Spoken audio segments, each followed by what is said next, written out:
Et je suis là aujourd'hui pour le lancement du dispositif Talent africain à l'international que nous avons mis en place aux côtés du président du comité national du pilotage du Sénégal, le docteur Fallou Sam.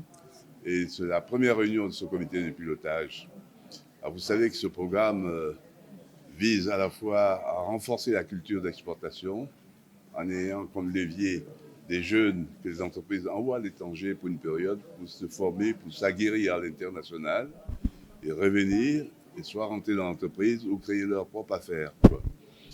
Je voulais dire que notre objectif est à terme de créer une population de jeunes experts en commerce international, africains, de l'UMOA, qui vont influer sur les exportations de ces pays-là. Je crois que c'est très important. Demain se définit aujourd'hui. Ce qu'on fait là aura une répercussion sur la structure des exportations dans 10 ans, dans 15 ans. C'est un peu notre rôle, quoi. Il faut le faire dès maintenant. Il ne faut pas attendre dans 10 ans pour dire qu'on n'a pas fait grand-chose. Donc c'est un projet important, structurant, et je dirais même, comment on peut dire ça, tout à fait innovant. Du reste, le financement du fonds d'amorçage que nous avons eu a été fait sur un fonds d'amorçage pour les projets innovants de la coopération française. Oui, alors pour nous, ce comité national de pilotage ici au Sénégal est une étape importante. Comme l'a dit le président Mbengue, ce projet est un projet régional pour les acteurs de la région, entreprises et jeunes de la région.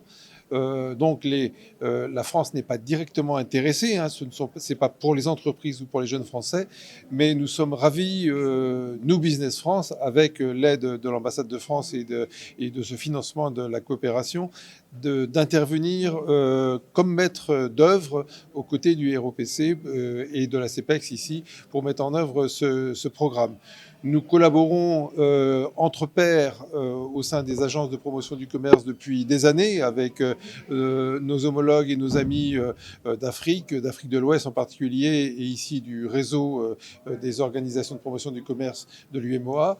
Et ce projet est pour nous une occasion de concrétiser et d'apporter notre expertise, l'expertise qu'on a sur ce dispositif de volontaires en entreprise pour aider au succès de ce très beau projet du TAI.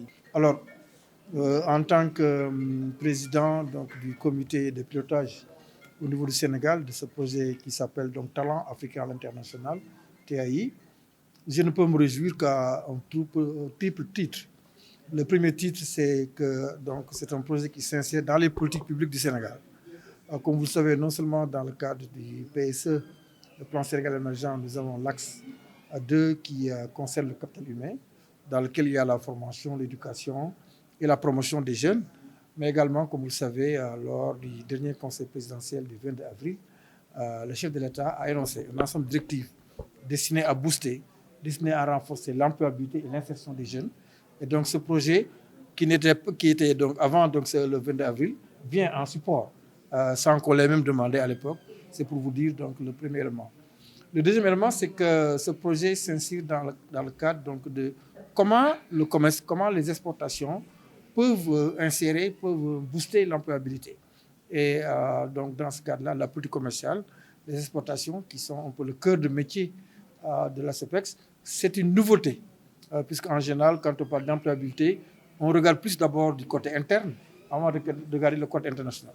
Mais là, je pense, avec cette perspective du projet TAI, le président Mbengue et ses collègues et nos partenaires ont ouvert un autre plan, un autre axe de coopération inédit qui fera en sorte qu'au niveau international, qu'on puisse également parler d'emploi.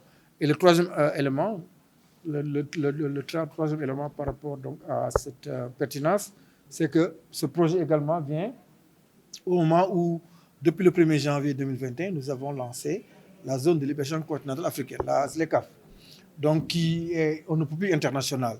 Mais comme nous sommes déjà à l'UEMOA, comme nous sommes déjà dans la CEDEAO, et que pratiquement nos échanges sont à plus de 50% au niveau donc, de cette zone, nous ne pouvons que nous réjouir et anticiper du fait que, avec ce que nous avons fait au niveau de l'UEMOA, avec ce que nous avons fait au niveau de la CEDEAO, ce que nous ferons au niveau de la ZLECAf sera encore davantage porteur d'emploi pour les jeunes qui seront formés dans les domaines du commerce international et pour tous ces aspects-là. Alors, nous avons tenu en compte le site informel de la façon suivante. Les critères d'éligibilité qui ont été donc définis en relation avec nos partenaires tendent vers le secteur formel, on va dire. Mais puisque nous sommes conscients que, d'une part, les PME et PMI constituent l'ossature de notre tissu industriel, et d'autre part, ces PME et PMI, pour la plupart, sont donc informels, nous avons tenu compte du fait qu'avec la mutualisation, donc c'est le président Mbengue qui a créé donc ce concept de mutualisation, les membres du secteur informel qui vont se mutualiser et donc qui vont prendre forme pourront bénéficier de ce projet. Peut-être pas individuellement, mais une fois que donc la coopérative aura bénéficié de ça, ou bien une fois que la mutuelle aura bénéficié, eh bien individuellement, ces entreprises-là pourront également en bénéficier, mais ce sera sous le paravent et sous l'ossature, disons le parapluie donc, de l'organisation qui sera mutualisée.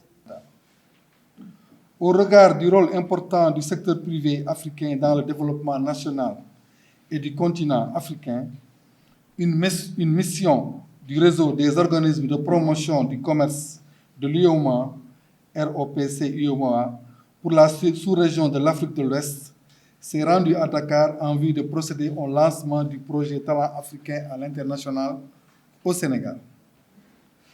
La cérémonie de lancement s'est tenue ce jour 7 juin 2021 dans les locaux de l'Agence sénégalaise de promotion des exportations et a été relayée virtuellement par la plateforme en ligne de l'Institut africain des politiques commerciales, IAPC, afin de permettre aux étudiants, aux jeunes et à toutes les parties prenantes ouest-africaines de se connecter et de prendre part aux échanges. Ce projet a reçu l'appui de la France à travers son organisme Business France ainsi que par le Centre de commerce international.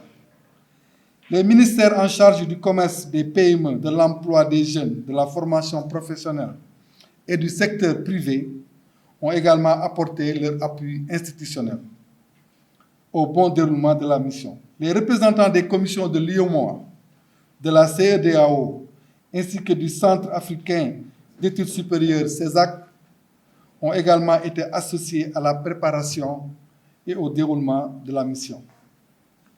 Conscient de la place et du rôle du secteur privé africain, le secteur privé africain a toujours été à l'avant-garde des efforts en vue d'améliorer sa compétitivité, d'accroître la gamme de produits et services offerts, de promouvoir la recherche et l'innovation, ainsi que de créer des emplois.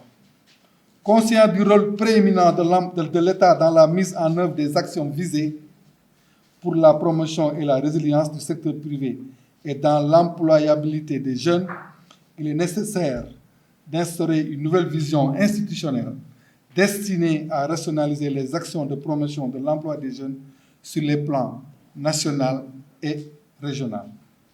L'objectif étant de faire en sorte que tout ce qui favorise et renforce l'entreprise et l'emploi soit mis en œuvre en relation avec tous les partenaires sociaux et les forces vives de la sous-région de l'UEMOA et du continent de manière générale. Reconnaissant la place, le rôle et les attentes des femmes et de la jeunesse, le projet TAI s'insère dans une politique globale et harmonieuse, déclinée à travers les projets de développement nationaux et régionaux de l'Afrique. Il s'agira de leur reconnaître cette place, de bien les utiliser et de procéder aux arbitrages et allocations de ressources nécessaires à la promotion de l'emploi des jeunes d'Afrique. Ce qui en ferait, grâce au commerce au sein du marché commun incarné par la zone de libre-échange économique africaine, ZLECAf, de puissants moyens de génération et de multiplication de valeurs ajoutées, donc de richesses au profit des États du continent, donc du secteur privé, des femmes et des jeunes. Réaffirmant la nécessité de partenariat pour faciliter la mise en œuvre du projet TAI, outre les organismes de promotion des exportations qui font un travail considérable pour concrétiser la mise en œuvre du projet, plusieurs autres partenaires au développement joignent également leurs efforts à ceux du réseau pour appuyer le chantier de l'emploi des jeunes par le biais du commerce. le projet TAI s'engage à entreprendre des actions destinées notamment aux domaines suivants. Premièrement, le programme d'autonomisation économique des jeunes, un appui aux organisations professionnelles travaillant à la promotion des jeunes. Deuxièmement, un programme de formation à l'exportation pour les jeunes et le secteur privé africain en relation avec la zone de libre-échange.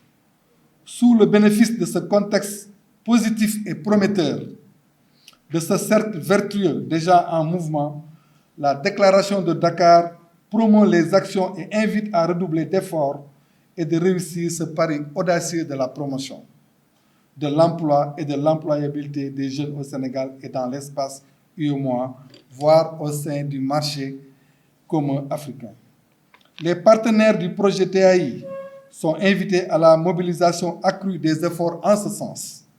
En particulier, premièrement, les gouvernements, deuxièmement, le secteur privé, troisièmement, les partenaires techniques et financiers, quatrièmement, les banques et établissements de crédit, cinquièmement, les instituts d'appui au commerce et au secteur privé, sixièmement, les structures de soutien et de promotion des femmes et des jeunes, septièmement, les institutions du monde académique et des organismes spécialisés dans la formation professionnelle et technique.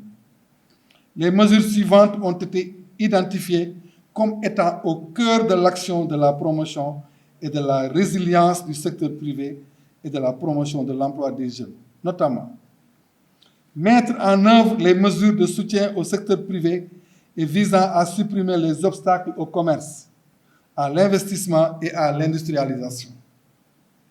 Élaborer un cadre stratégique et opérationnel spécifique aux jeunes à travers une stratégie TAI secteur privé avec comme axe, premièrement, la mise en place de mécanismes souples de promotion de l'emploi des jeunes, en particulier à travers la création d'un fonds d'appui et d'accompagnement pour l'emploi des jeunes. Deuxièmement, la poursuite des efforts en vue de disposer d'un cadre permanent de concertation autour des modalités de promotion et d'emploi des jeunes, notamment en ce qui concerne la dimension genre.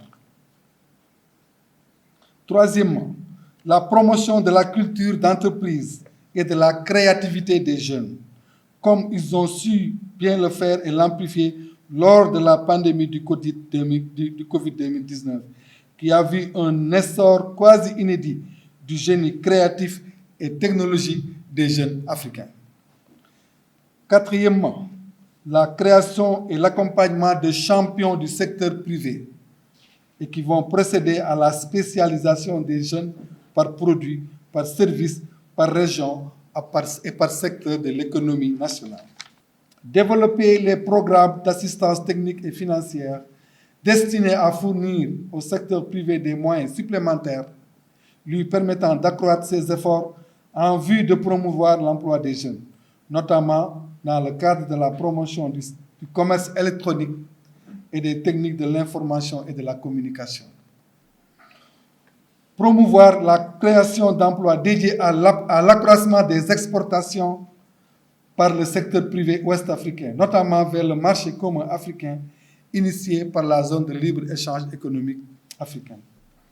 Promouvoir la mobilité et l'employabilité des jeunes et leur permettre de se doter de capacités, de moyens techniques et financiers et les pousser à l'entrepreneuriat dans la conquête des opportunités du marché commun africain.